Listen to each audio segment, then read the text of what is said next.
আসসালামু আলাইকুম, সবাই কেমন আছেন? আলহামদুলিল্লাহ আমরা অনেক ভালো আছি।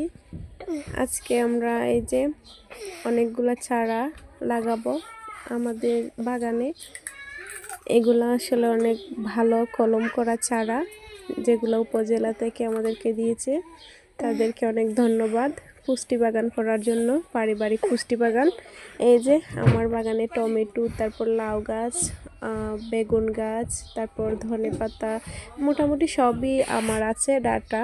তারপর সিম, মাশাল্লাহ মাশাল্লাহ অনেক সুন্দর হয়েছে আমার বাগানটা। আজকে এই যে টমেটো তুলে তারপর ভর্তা করব টমেটো দিয়ে।